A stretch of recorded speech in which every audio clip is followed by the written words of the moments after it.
আলহী আহিব বুলি একেবাৰে তামোল চালি কাটি চব ৰেডি কৰি থৈ দিছোঁ। আলহীহে আহি পোৱা নাই। এইপিনে আমাৰ ভাত আঞ্জা আধা আধি হৈয়ে গ'ল। মই মাংস বনাই আছোঁ এতিয়া, আৰু ইপিনে খাৰ দিয়া হৈ গৈছে। মাছ খাৰ দিছোঁ, মাছ খাৰ দিয়া খুব ভাল লাগে, সেইকাৰণে মাছ খাৰ দিছোঁ। আৰু এইপিনে দালি বনাইছোঁ, আনপিনে বনাইছোঁ লেচেৰা ভাজি, সৰু আলু মিক্স ভাজি, আৰু তাৰ লগত বাদামো ভাজি থৈ দিছোঁ, বাদামো দিম বুলি ভাবিছোঁ। তাৰপিছত আছে এইপিনে মাছ ভাজি, আৰু 2টা কণী বইল কৰিও থৈ দিছোঁ, কাৰণ কণীও দিম বুলি ভাবিছিলোঁ, আহিয়ে পোৱা নাই এতিয়া।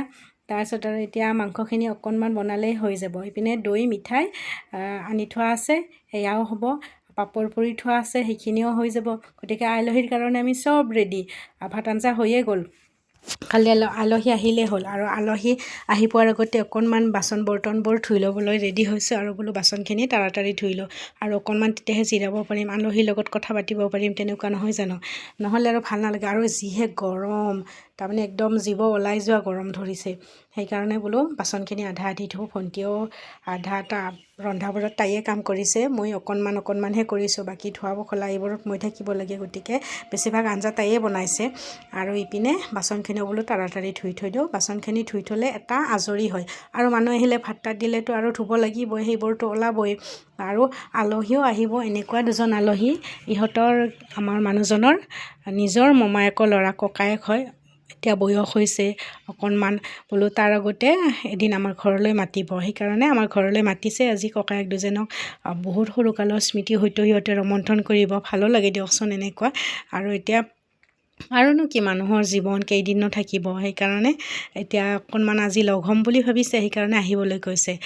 আৰু কেতিয়া কাৰ কি হয় ঠিক নাইতো, সেইকাৰণে কেতিয়াবা এনেকৈ মাতি ভাত এসাঁজ খুৱাব পাৰিলে ভাল লাগে দিয়কচোন। এইপিনে কেৰাহী কাঁহী চব একেবাৰে ধুই আজৰি হৈ লৈছোঁ মই। আৰু এইপিনে আৰু মানুহজনে নাই, আহি পোৱা নাই বাৰু মানুহজনো। এইপিনে আলহীও আহিব বুলি, এইপিনে আৰু পাকঘৰটো আৰু মোৰ এনেকুৱা অভ্যাস, বাচনখিনি ধুলে আৰু এইখিনিও চাফ চিকুণ কৰা এটা অভ্যাস হৈ যায়, আৰু চবখিনি একদম চাফা হৈ থাকিলে ভাল লাগে।